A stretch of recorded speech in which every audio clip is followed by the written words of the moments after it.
I've never told anyone this before, not fully, anyway. It's something I've tried to bury deep, but I can't shake the memory. I've kept it to myself for years. But now, something about it is pulling me to finally speak. I don't know if it'll help or make things worse, but you need to hear it. If you ever decide to take a trip like I did, just know that it's never as innocent as it seems. This all happened during spring break. My friends and I were in college, just looking to get away. We wanted something remote, something secluded. None of us wanted the typical spring break parties in Cancun or the crowded beaches of Florida. We wanted to escape everything, to be in the middle of nowhere, and that's how we ended up at that cabin in the woods. There were 5 of us, me, Sarah, Michael, Emily, and Jason. We were all excited. We loaded up a car with supplies, got a bit too much alcohol, and drove for hours. The farther we went, the more remote everything seemed. I tried to ignore the feeling building in my gut, that weird, crawling sense that we were moving further away from safety. But the others didn't seem to mind. They were laughing, joking, enjoying the road trip. I kept quiet, telling myself it was just nerves. Finally, we reached it. The cabin. It wasn't anything fancy, nothing like what we expected when we'd seen the pictures online. It was older than we thought. The wood was weathered, the roof sagged slightly, and the front porch creaked ominously as we stepped out. The place was surrounded by dense woods. It felt like we were completely cut off from the world. Despite the unease crawling up my spine, we decided to go inside. The door creaked open, revealing a dusty, old space with nothing more than bare essentials. A couple of couches, a fireplace, and a kitchen with the bare minimum. There was a strange smell in the air, like something musty, like the cabin hadn't been lived in for years. But we shrugged it off. We were here to party, not to worry. The night went smoothly, or at least I tried to pretend it did. We drank, told stories, played some games, but as the night deepened, I couldn't ignore the strange sounds I kept hearing from outside. At first it was just the wind, but then I swore I heard something tapping at the windows, a soft scratch, almost like nails. I kept my eyes on the others, but none of them seemed to notice. They were too busy having fun. Sarah, who had been talking about local legends, mentioned the disappearances in these woods. She laughed, saying it was just an urban myth, but for some reason, I couldn't laugh along. The place felt wrong. I didn't voice it, though. I was the only one who seemed to feel it. I lay in bed that night, trying to sleep, but every time I closed my eyes, the sounds of scratching at the windows filled my ears. I couldn't shake the feeling that something was watching me from just outside the glass. The next day, we decided to go for a hike. I think the idea was to get some fresh air, but for me, it felt like we were walking deeper into the woods, away from anything that might help us if something went wrong. The trees were dense, the air thick with the scent of pine. It was quiet, too quiet. Every sound seemed muffled, like we were in a world that didn't want us there. The deeper we went, the more unsettled I felt. But no one else seemed to mind. They joked, laughed, and didn't notice the oddness of the forest, but I did. It felt alive, watching us, and then we found it. It was an old cabin, almost hidden behind thick vines and overgrown trees. It looked like it had been abandoned for years. The wood was rotting, the windows shattered, the door hanging crookedly on its hinges. Sarah was all for exploring it. She said it was part of the old trail, that it was probably just a hunting cabin from years ago, but something about it made my blood run cold. We all agreed to head inside. The floorboards creaked as we stepped in, and the smell of decay was overwhelming. It felt like we were trespassing in something ancient, like whatever had lived there was still lurking. I wanted to leave. I told myself it was just a building, nothing more. But as we explored the place, I couldn't shake the feeling that we weren't alone. I couldn't see anything, no animals, no people, but it felt like something was watching from the shadows. I looked at the others, but no one seemed to notice. They were busy taking pictures and talking about how cool the cabin was. When we left, I had to fight the overwhelming urge to run. But I didn't want to look foolish, so I kept quiet. That night, the unease grew. The wind howled outside, and the cabin creaked with every gust. We were all inside, trying to stay warm, but the place felt colder than it should have. I kept hearing faint sounds outside, like nails scratching at the windows. But when I looked, there was nothing there. That night, the nightmares started. I don't know if it was the isolation, the alcohol, or something else, but they were vivid, horrifying. In my dreams, I would walk through the dark woods, the trees closing in around me. I was drawn to that old cabin, the one we'd seen earlier. The whispers would start soft, distant, then grow louder, calling my name. Every step I took, the whispers grew more frantic. And then, I'd see her, a woman, pale, almost translucent, with long, dark hair and empty, hollow eyes. She'd be standing in front of the cabin, her hand outstretched, beckoning me to come closer. I'd wake up every time, gasping for breath, drenched in sweat. But the dreams kept coming. I tried to ignore it, to brush it off, but it got worse. The others didn't believe me. I tried to tell Sarah about the dreams, but she just laughed it off. "You're just freaked out by the woods. It's nothing," she said. But I knew it wasn't nothing. I'd see flashes of shadows moving outside the windows, but when I looked, nothing was there. Every night, it felt like the walls of the cabin were closing in, like the forest was creeping closer. I began to doubt myself. Maybe it was just the isolation. Maybe it was just too much drinking. But deep down, I knew it wasn't. Something was wrong. The tension reached a breaking point the next day. Michael, one of our friends, volunteered to go check on the generator, which had gone out earlier. The storm was getting worse, and we needed to make sure everything was functioning. He left, but hours passed, and he didn't return. We tried calling him, but his phone went straight to voicemail. I knew something was wrong. Sarah and Jason said I was overreacting, that he was probably drunk and wandered off. But I couldn't shake the feeling that something had happened. I couldn't wait any longer. I grabbed a flashlight and went outside to search for him. And then I found him. Michael was lying just outside the woods near the decaying cabin. His body was twisted in unnatural ways, his eyes wide open, frozen in terror. I couldn't move. I couldn't breathe. I ran back to the cabin, screaming for the others. They rushed outside, but when they saw his body, their faces went pale. It was real. This wasn't a joke. Something had happened, something that none of us could understand. I begged them to leave, to get out of there before whatever was out there found us.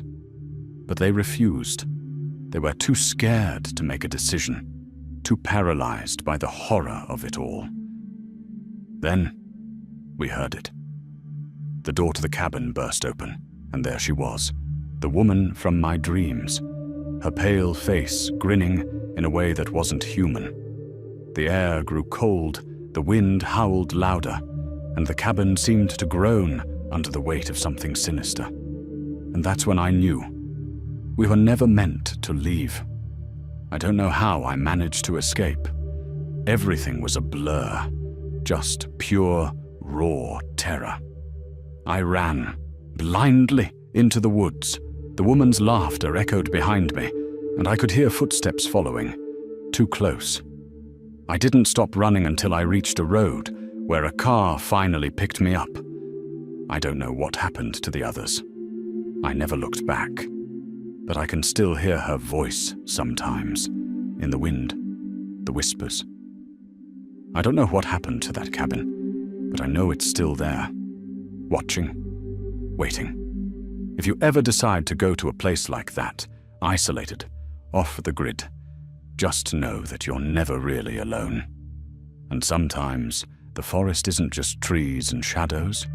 Sometimes it's something else, something darker. So yeah, now you know. If you ever find yourself near a cabin in the woods, trust me, don't stay. Because it's never just a vacation. It's a trap. I'll be honest, I was never one for the whole wild spring break thing. I didn't care about the beach parties, the booze, or the crowds. But when my friends, Sarah, Jason, Emily, and Adam, came up with the idea for a quiet getaway in the mountains, I was in. We wanted to rent a cabin, get away from the noise, and just relax. I wasn't looking for any kind of adventure, just some peace and quiet. But something about that cabin felt off from the moment we arrived. It wasn't that it looked run down or anything. It actually looked pretty nice, a log cabin with a rustic charm. It was nestled deep in the mountains, far away from any neighbors. The air was fresh, the view breathtaking, and the silence was almost deafening. It should have been perfect. I should have listened to my gut when we first pulled up. There was something about the place that felt wrong, like it had been waiting for us, or worse, that we weren't supposed to be there. But I didn't say anything. I was trying to get into the spirit of the trip. Everyone else was already excited, unpacking, and starting to settle in. I tried to shake off the unease, telling myself it was just nerves. After all, we were on a mountain. The isolation was part of the appeal, right? That first night, we were all in high spirits. We made dinner together, joked around, and drank wine. But as the night wore on, the sense of unease started creeping back into my mind. I kept hearing little things, creaks in the floorboards, the sound of footsteps that didn't match anyone else's. The air seemed to grow colder, even though the fire was roaring in the hearth. No one else noticed, of course. They were all too wrapped up in their own conversations. But I couldn't shake the feeling that we weren't alone. The next morning, we went hiking. It was a clear, crisp day, and I thought getting outside would help shake off the weirdness from the night before. The trail wound through thick pines, and we spent hours walking and exploring the woods. Everything seemed normal, beautiful even, and I thought I had imagined the whole thing. But when we returned to the cabin, something was off. The door was wide open. No one had gone out after we left. We had locked it before we left, but now it was standing ajar. No one said anything at first, but I saw the looks between Sarah and Jason. Something had happened. The air felt thick again, like we weren't welcome anymore. We went inside cautiously, but nothing seemed out of place. The TV was still on. The fire had burned down to embers, and the couch pillows were still scattered where we'd left them. But I couldn't shake the feeling that something was wrong. I asked if anyone else had opened the door, and they all said no. Maybe the wind did it, Emily suggested, trying to make light of it. But I wasn't convinced. The wind didn't open the door like that. It felt deliberate. That night, things took a darker turn. We were all sitting around the living room, talking and drinking, when the power suddenly cut out. The cabin went pitch black, and a heavy silence descended. I reached for my phone to use as a flashlight, but it was dead. Jason went outside to check the fuse box, but when he came back, he was pale and shaken. "Someone's out there," he said, voice trembling. I saw a figure standing by the edge of the trees just watching. Everyone went quiet. "Are you sure?" Sarah asked. Maybe it's just a hiker or something. But Jason shook his head. This person was just standing there, not moving. They were dressed in all black, just watching. We debated what to do for a while. Should we call the police? Should we leave? But the nearest town was miles away, and there was no way to get a signal. So we decided to stay in and lock up tight, hoping it was just some weird coincidence. But I couldn't sleep. I kept hearing footsteps outside, soft, deliberate footsteps, pacing around the cabin. I kept checking the windows, but there was nothing there. No one. Yet, the sound persisted. I tried to ignore it. I tried to convince myself it was just my imagination, but when I heard a tap on the window next to my bed, I couldn't take it anymore. I grabbed my phone and ran into the living room, waking everyone up.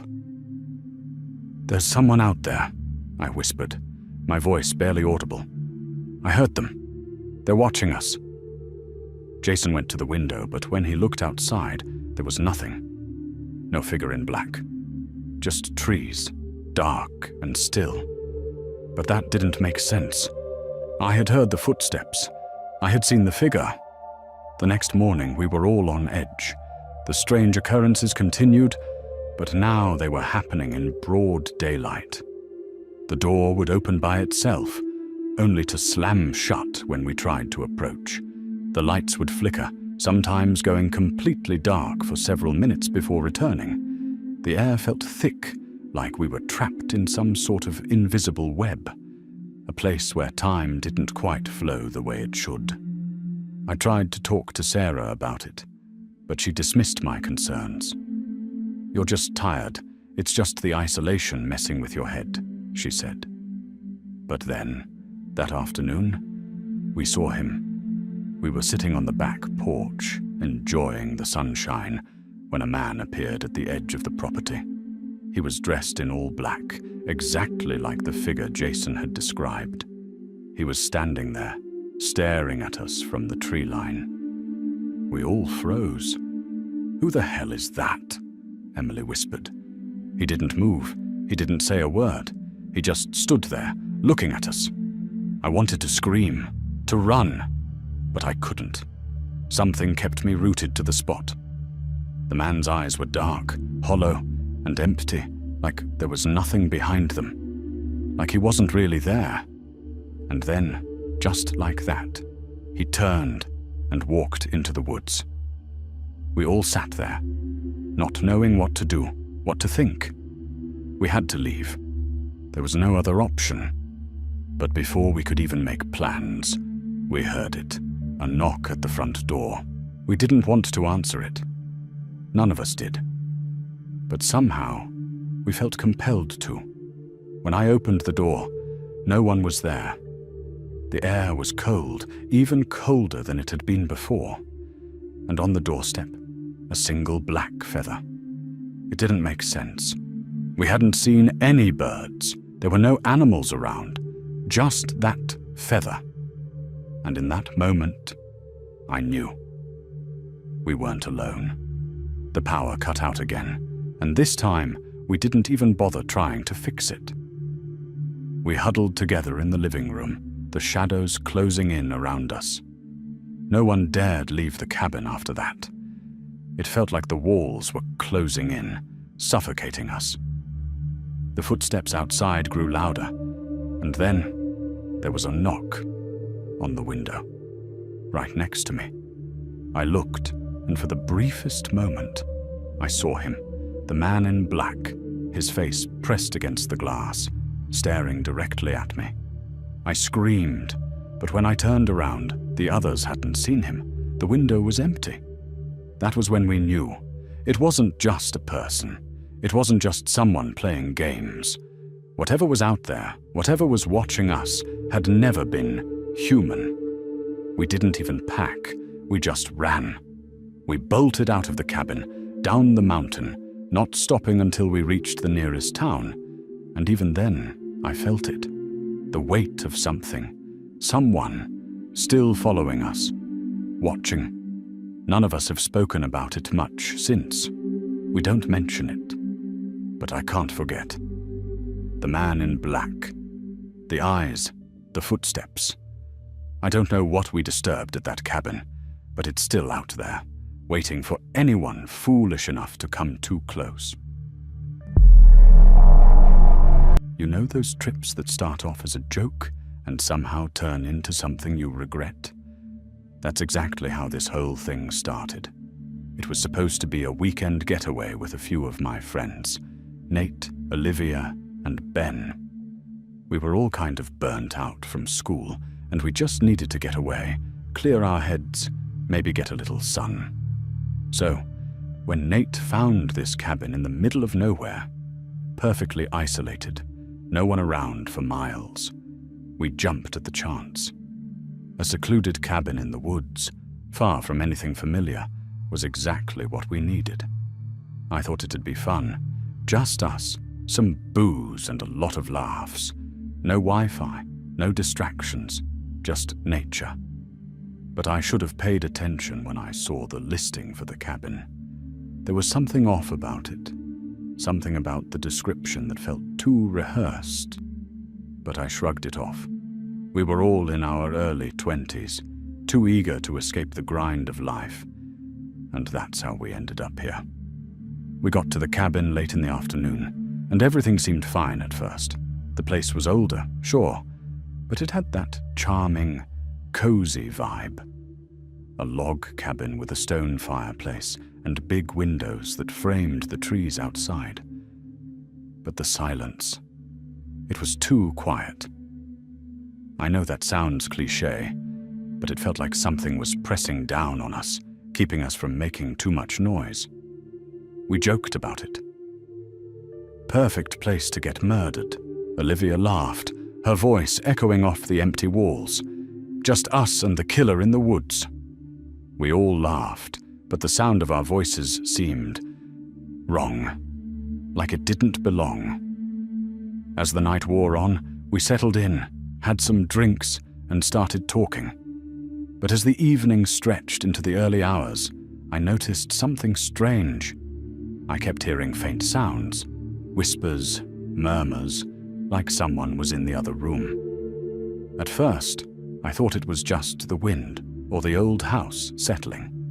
But as the sounds grew louder, I started to feel uneasy. "I think I'm going to bed," I said, trying to shake off the creeping feeling. "I'm exhausted."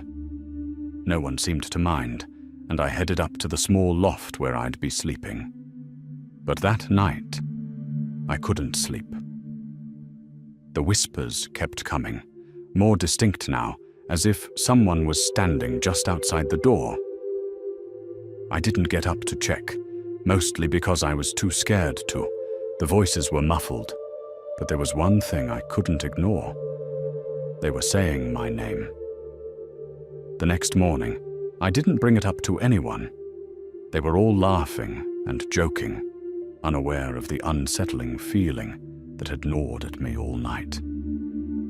Maybe I had just been dreaming, I told myself. Maybe the wind had been making odd noises. It could be anything, right? But it wasn't anything. That night, the noises returned. This time, they weren't whispers. They were full sentences, like someone was standing right outside the door and talking in hushed tones. I froze, my heart hammering in my chest. It was too distinct. It was definitely words, and it was definitely not in my head. "Is anyone else hearing that?" I asked, trying to sound casual, but my voice cracked. Olivia and Ben just looked at me, confused. "You're hearing things," Olivia said, rolling her eyes. "It's just the house. It's old. It creaks." But I knew it wasn't that. The voices weren't just creaks. They were too clear, too deliberate. I couldn't make out all the words, but the tone, cold, mocking, it was enough to make my blood run cold. "Stop messing with me," I whispered under my breath, but no one seemed to care. They were more interested in making jokes about ghosts and haunted cabins. Still, Something in my gut told me this wasn't just a coincidence. And the longer we stayed, the more the atmosphere seemed to change. The air grew heavier, colder. At night, we'd leave the porch light on, and when we woke up, it was always off, even though we hadn't touched it. But it was the voices that were the worst. Each night, they grew louder and more frequent. I didn't tell anyone about the voices anymore. They'd laugh it off, and I didn't want to seem paranoid. But I couldn't ignore it any longer. The whispering was now joined by faint, ghostly laughter. It was starting to sound like a crowd, like a group of people just beyond the walls, watching us. And then came the footsteps. I'll never forget the night the footsteps started. I had finally worked up the courage to say something about the noises, and I was about to tell Nate when I heard it. The distinct sound of footsteps. Slow, measured, heavy. I held my breath, trying to listen. It wasn't just random creaks or the house settling. This was deliberate. Someone was walking down the hallway, outside our rooms. I grabbed Nate by the arm. "Do you hear that?" He looked at me like I was crazy, but then his expression changed. He heard it too. The footsteps stopped just outside our door. I couldn't breathe. I couldn't move. "Who's out there?" Nate called, his voice trembling. Nothing. No response. Just the sound of the wind outside. But we could still hear the footsteps, slow, deliberate steps, pacing back and forth. It went on for what felt like hours, and then nothing. We waited in silence, too afraid to move, too afraid to speak. It wasn't until the next morning that we decided to investigate. But of course there was nothing. No signs of anyone being there, no footprints, no evidence. Just silence. It was as though the footsteps had never existed. But I knew what I heard. And I wasn't the only one who heard them. It was the third night when things really started to spiral. We were all gathered in the living room again, trying to ignore the creeping sense of dread hanging in the air. But no one could deny the tension. I was the first to notice it. There was a small door off the hallway that we hadn't seen before. It was hidden behind a large bookshelf, but the shelf had shifted, revealing the door's outline. Nate, Olivia, and Ben were skeptical, but I couldn't resist. I had to know what was behind it. I tried the doorknob, and it creaked open with an eerie groan. Inside was a small, dusty room. Nothing special, except for the old mirror that took up most of the space. The mirror was huge, framed in tarnished silver. It was cracked down the middle, the glass warped and distorted. "I've never seen this room before," Olivia whispered, her voice thick with unease. "How long has this been here?" I didn't answer. Instead, I walked up to the mirror, and that's when I saw it. Behind me, in the reflection, there was a figure standing in the corner of the room. It wasn't one of us. I spun around, heart racing, but the room was empty. "Did you see that?" I gasped, my voice shaking. Someone was standing right there. Everyone turned to look at the corner, but of course there was nothing. The mirror showed only the empty room. But I knew what I saw, and the feeling in my gut told me the worst was yet to come. The final night was a blur of panic and confusion. The voices had become deafening, overlapping, calling our names.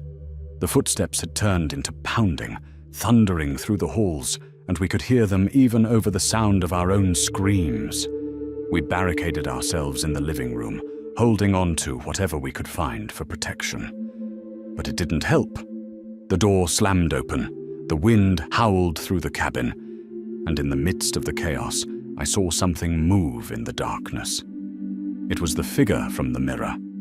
I couldn't make out details, just a shadow, an outline of a person. But it was real. It was standing right in front of me. And then it spoke. You shouldn't have come here. I don't remember what happened next. All I know is we ran. We didn't stop until we reached the nearest town, gasping for breath, our bodies shaking with fear. None of us spoke on the drive back. None of us dared to. But as I sit here, writing this, I can still hear the whispers. I can still hear the footsteps. And I know one thing for certain. The cabin is still out there, waiting for the next group of fools who think they can survive it. And I don't think I'll ever stop hearing it. As the night draws to a close, and the echoes of that terrible cabin fade into the dark corners of my mind, I can't help but wonder, is it really over? Or are we just waiting for the next group of unsuspecting souls to stumble into its grasp?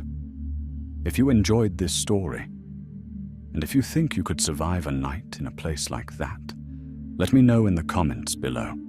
Would you have stayed, or would you have run just like we did? And don't forget, if you haven't already, hit that like button to show your support. Subscribe for more chilling tales like this one, and ring the bell so you never miss a terrifying update from me, Mr. Nocturne. Until next time, stay safe, stay aware, and always trust your instincts.